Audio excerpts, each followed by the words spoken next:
We start this hour with the latest in the G7 summit and the new information this morning that Ukrainian President Volodymyr Zelenskyy is expected to attend in person. Yeah, this morning he landed in Saudi Arabia. The meeting there should happen before he heads to Japan, and his trip will continue on to Hiroshima. More countries announced tougher sanctions against Russia as a way to try to stop its invasion of Ukraine. At the same time, looming in the background of these talks, of course, is the prospect of a possible U.S. debt default and the massive effects it could have, not just here in the U.S., but on the global economy.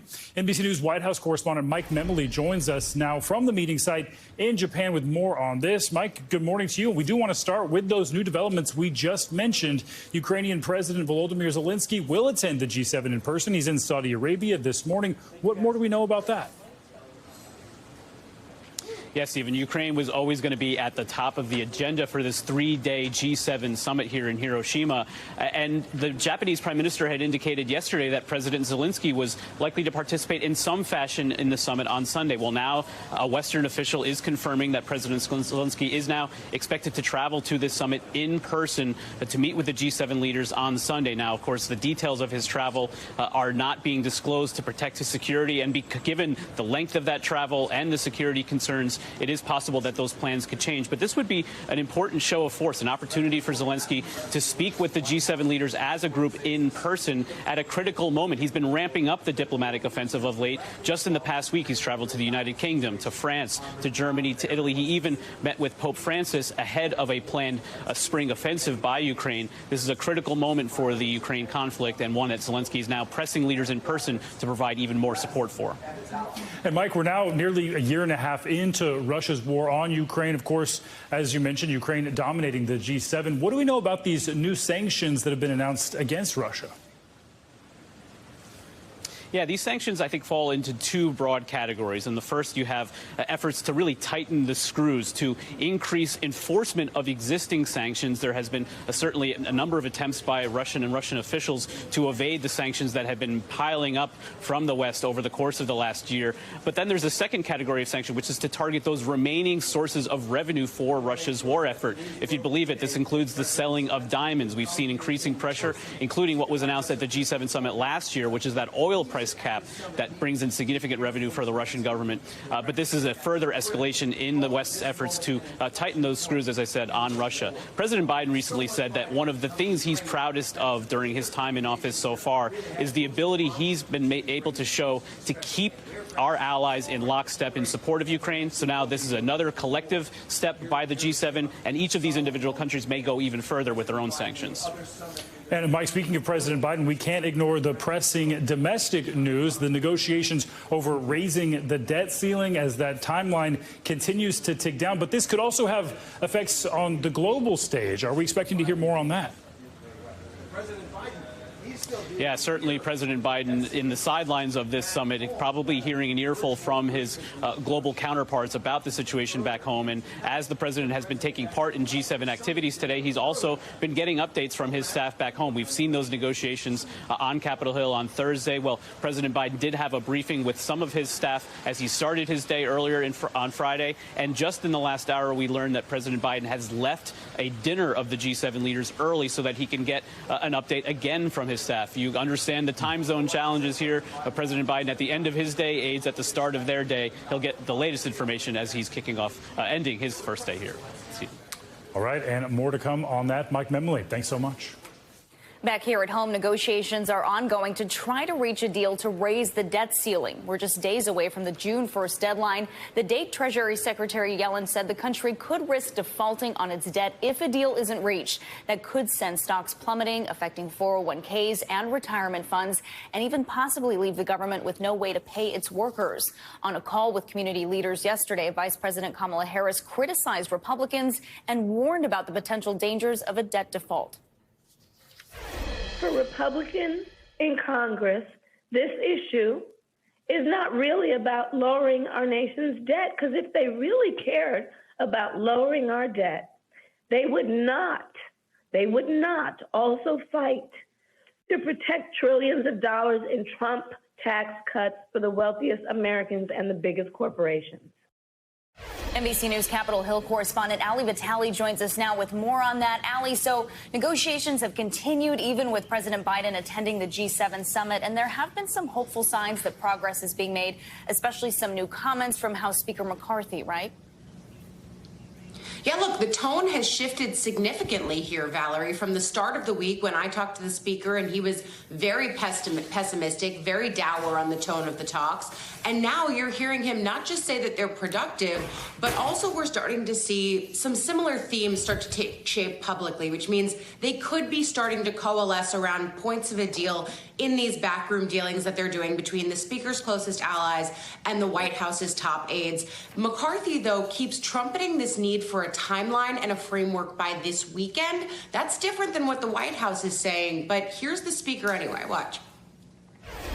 It would be important to try to have the agreement, especially in principle, by sometime this weekend. Look, we're not there. We haven't agreed to anything yet, but I see the path that we could come to an agreement.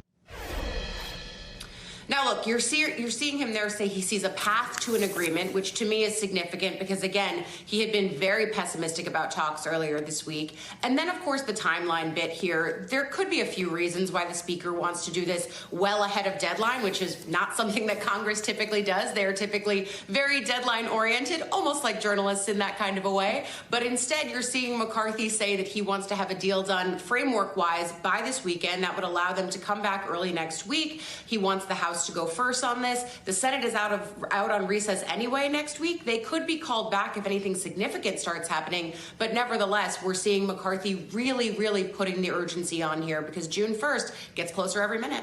And Republicans have tied massive spending cuts to any deal to raise the debt ceiling. And now we're learning about a Republican proposal to tie eligibility for Medicaid to a certain number of hours worked each month. But the Congressional Budget Office is warning this could put health insurance in jeopardy for millions of people. And look, the CBO are not the only people warning about people potentially losing Medicaid. This is something that Democrats are warning about, too, as we start to see more of the conversation on Capitol Hill shift around this potential for work requirements to be included for some federal programs, including SNAP and other food assistance programs. We know that several progressive Democrats on the Senate side, for example, are circulating a letter right now. They have 11 signatories so far, urging the president to use the 14th Amendment to avert this crisis unilaterally, instead of going through with these Republican negotiations that could be things that Democrats are not supportive of. Nevertheless, we're seeing posturing really from both sides on the progressive left and on the more far right, agitating for the things that they want in this deal. The White House, for their part, has sort of left the door open on work requirements, but we don't know specifically what's in the deal till it's in the deal. Ali, we know every vote is critical. Senator Dianne Feinstein was back in Washington this week after a long medical absence. And this morning, we're learning more about a serious medical complication she had. What more can you tell us? Yeah, look, she'd been out for several weeks from shingles. That started in February. And of course, during the intervening months that she was out of Washington, it stalled some of the work of the important Judiciary Committee that she sits on. And it also spurred some people in the California delegation, but also in Congress writ large, to question whether or not she was able to do this job. And if she couldn't return to Washington, pressuring her to retire her seat early. That would, of course, kick off a lot of political dynamics in California. Feinstein, though, ultimately several weeks ago, coming back to Washington, but we're now learning of other complications from the shingles virus that she contracted, things like encephalitis as well as Ramsay-Hunt syndrome. You can see the drooping on one side of her face, and it leads to questions about whether or not she's up for this job, especially as some of the effects of those health problems can be things like memory loss or confusion. Certainly those were questions that were asked about Feinstein's fitness even before she contracted shingles, but now those questions are certainly up for debate. As you see her looking frail as she walks around the Senate, this is a demanding job physically to get to and from the floor. Of course, also the dense subject matter and long days. Of course, there are others who defend her who say she can do this job, she will do this job until the end of her term. Yes, so much at stake. Okay, Ali, thank you so much.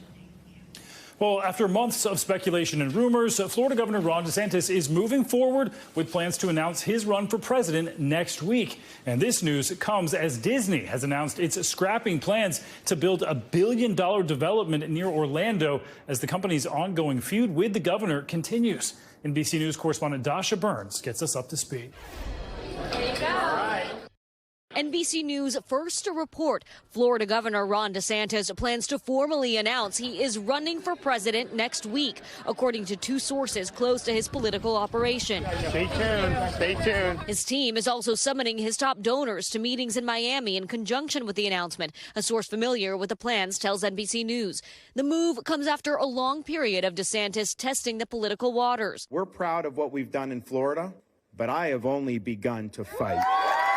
Just last week, making several high-profile campaign-style stops in Iowa, where he's been refining his attack on his soon-to-be top rival, former President Donald J. Trump. We must reject the culture of losing that has infected our party in recent years. The time for excuses is over. But the former president attacking DeSantis head-on, trying to take out his biggest rival early with a familiar battle plan. The problem with Ron DeSanctimonious is that he needs a personality transplant, and those are not yet available. Ron DeSantis, did anyone ever hear of DeSantis, DeSanctimonious? They keep saying, oh, I think DeSantis can do okay with farmers. I don't think so. Based on polls, he's not doing okay with anything. The DeSantis strategy establishing himself as the anti-woke candidate. What we've said in Florida is we are going to remain a refuge of sanity. And leaning into legislation to boost his conservative bona fides. This week, signing bills banning gender-affirming care for trans minors and expanding the controversial parental rights and education law that critics call the Don't Say Gay bill.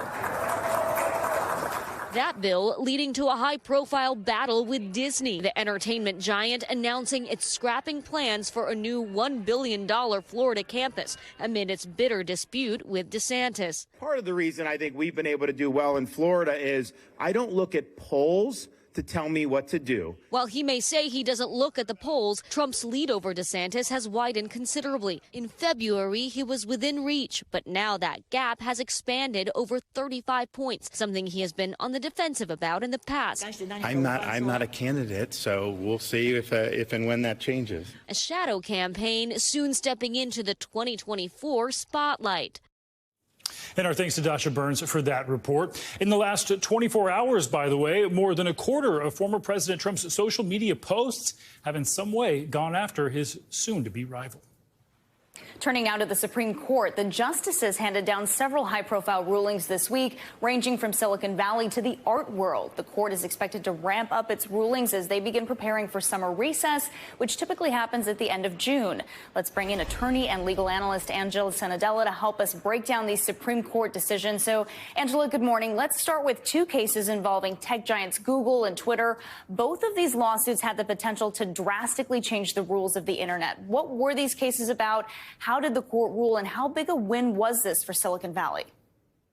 So these rulings were a huge win for Silicon Valley, largely because the opposite ruling would have been catastrophic. And that's because many of these companies in Silicon Valley make their money off of the algorithm. So the content is user generated, as you see in YouTube, and then the algorithm that's personalized and proprietary farms and feeds content to users based on their preferences. That's why if you, for example, like cats and you watch one video about cats, you might see a whole lot of videos about cats. But what these cases try to do is hold the companies responsible if any of that algorithmic provided content led to bad acts. And Section 230, which was at stake here, protects companies from this type of liability, and that remains intact. That means Silicon Valley can breathe deeply because they will not be held liable if that user-generated content leads to crimes.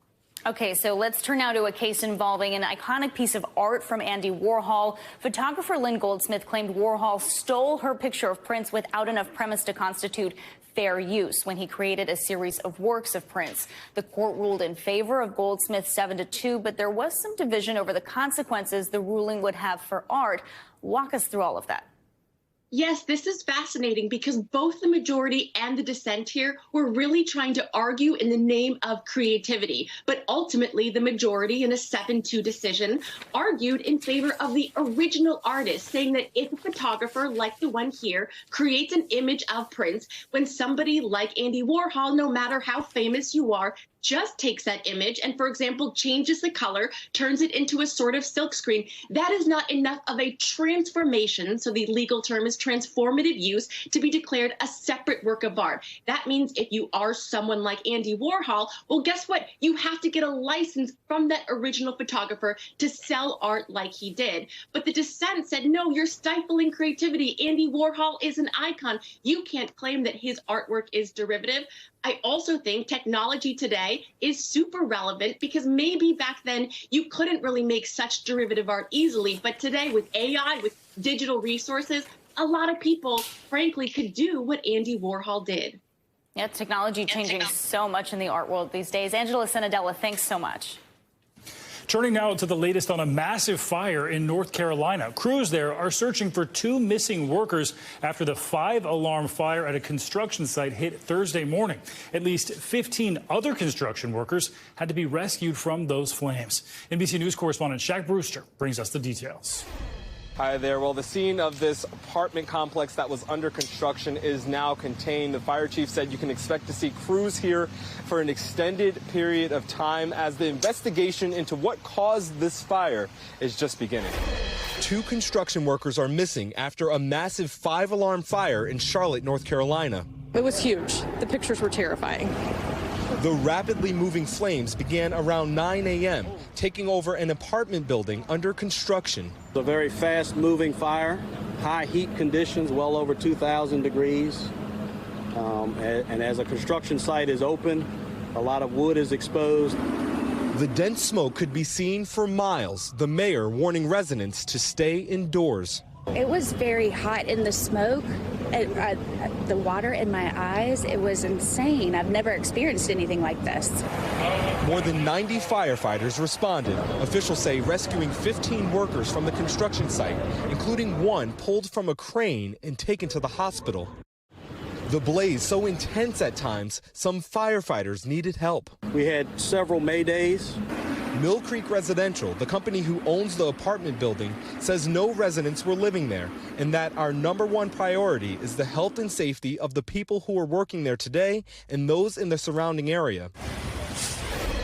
And unfortunately, we have not heard any updated information about the 2 construction workers who were missing after this fire. The police department reaching out to the public online saying if you know of someone who was supposed to be at this scene and haven't heard from them, they're asking for your help. Scary situation. Shaq, thank you. Now pull out your umbrellas because it could get a little rainy near you this weekend. Yeah, let's bring in meteorologist Michelle Grossman for a check on our Morning News Now forecast. Hey, Michelle. Hey there, guys. Great to see you. Happy Friday. And yeah, we're going to need the umbrella in spots. We need the umbrella in spots this morning because we have heavy rain falling throughout the southern plains. This is a look at radar over the last 6 hours. This is what we're going to be tracking throughout the day. Clear to see where the cold front is. It stretches from the Midwest all the way down to the southern plains. So you can see some heavy rain. That's where we're seeing the yellows, reds, oranges, those bright colors. That's indicating the heavy rain falling. And that will be the story as we go throughout this Friday. So numerous rounds of showers. And then by this afternoon, this evening, once we get that daytime heating going, we could see some showers and storms, and some could be strong to severe, especially in portions of Texas into Arkansas.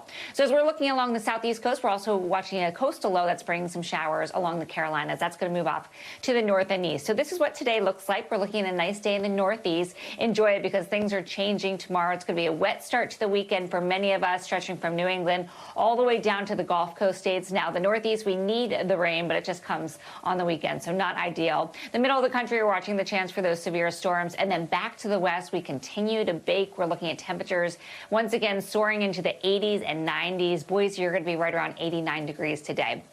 In terms of that severe weather threat, where you see the yellow, that is the likely spot for seeing some strong to severe storms. So places like Dallas, Waco, Austin, Fort Smith, Abilene, up to Lubbock, we're looking at the chance for these strong storms, 15 million at risk. And the main takeaways will be gusty winds, damaging winds, winds gusting over 60 miles per hour. Could see some large hail, even a tornado or two is possible. We expect those to be brief, and we can't rule them out, although that's on the lower side as opposed to the wind and also the hail. Here's the setup. We have that cold front that's moving through through the middle of the country. It's stretching from the Midwest all the way down to portions of the southern plains. It's going to bring that severe risk from central Texas into Arkansas. And then look what happens tomorrow. It moves off to the east. So we're seeing that rain stretching from New England all the way down to the Gulf Coast states, finally moving offshore on Sunday. That's going to be better news for parts of the Northeast, New England on Sunday. We may start out with some showers, and then the tail end of that cold front, guys, we're going to see some showers continuing in parts of the Southeast on Saturday. Back to you. Those umbrellas getting a workout. Spring's not quite over, right? Michelle, thanks so much. Thanks for watching our YouTube channel. Follow today's top stories and breaking news by downloading the NBC News app.